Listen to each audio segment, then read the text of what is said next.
এখন আপনার আমার এখানে আজকে ঘরোয়া আলোচনায় আপনাকে আমার একটাই ডাকার কারণ আমাদের মাননীয় পুলিশ সুপার আছেন এবং আমের খুব একদম জেন্টলম্যান লোক। আমি চাচ্ছি পিছনে সব ভুলে যে আমরা দ্রুতভাবে আমরা রেজিস্ট্রেশনটা কিভাবে পাইতে পারি। এতে যদি আমাকে বলেন দুলাল তোমার এত টাকা দিতে হবে, স্পেশালি আমরা কন্ট্রিবিউশন করব।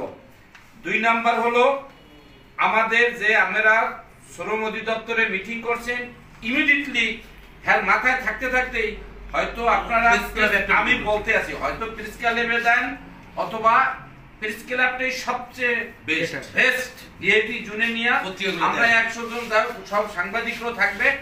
আমরা দ্রুত গতিতে আপনার কাছ থেকে 2টা আশা করতেছি। 1 নম্বর হলো আমার রেজিস্ট্রেশনের বিষয়, 2 নম্বর হলো আমাদের যে আউটসোর্সিং লাইসেন্স নিয়ে যে কলকারখানা তালবাটা না এইটা আমরা আপনার মাধ্যমে প্রতিকার কিভাবে পাইতে পারি, কিভাবে আমরা আগাইতে পারি, এইটাই আপনার কাছে আমার আজকে আমার ঘরোয়া আলোচনা, এটি আমার মুখ্য বিষয়। এই আমার কথা। আরেকটা জিনিস আমি একটু যোগ করে দিই, আমার কোনো বক্তব্য নাই, দুলাল ভাইয়ের সমর্থন। এটার সাথে একটা স্থায়ী অফিস কোনটা হবে প্রয়োজনে বারানিয়া 10টা মালিক 20টা আমাদের এনে 71 জন মেম্বার আছে, সবাই সমর্থন জানাইছে, কিন্তু সবাই এনে আসা আজকে 10 থেকে 15 জন বসার কথা ছিল, সেই হিসেবে আসছে।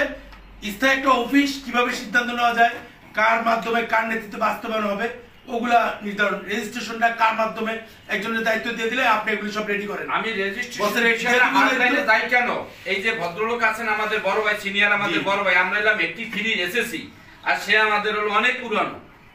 হ্যাঁ, আমি চাচ্ছি সে একজন পুলিশ অফিসার, সে ট্যালেন্ট বিসিএস ক্যাডার, সে যথেষ্ট বুদ্ধিমান, অবসর গেছে, তার যথেষ্টই আছে, যে কোনো জায়গায় যাবে দেখা গেল তার একটা যেটা আমাদের দ্বারা হবে না তার দ্বারা হবে।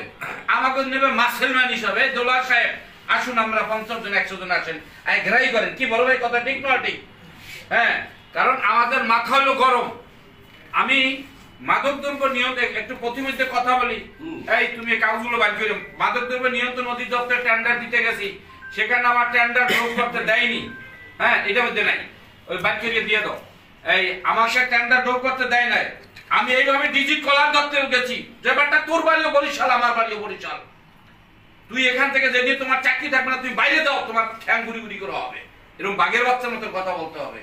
সেই কাজ একটা কোম্পানি দিছে, আমরা কোনোদিন সেই কোম্পানির নাম শুনেন নাই, কেডিএস এবং কেডিএস।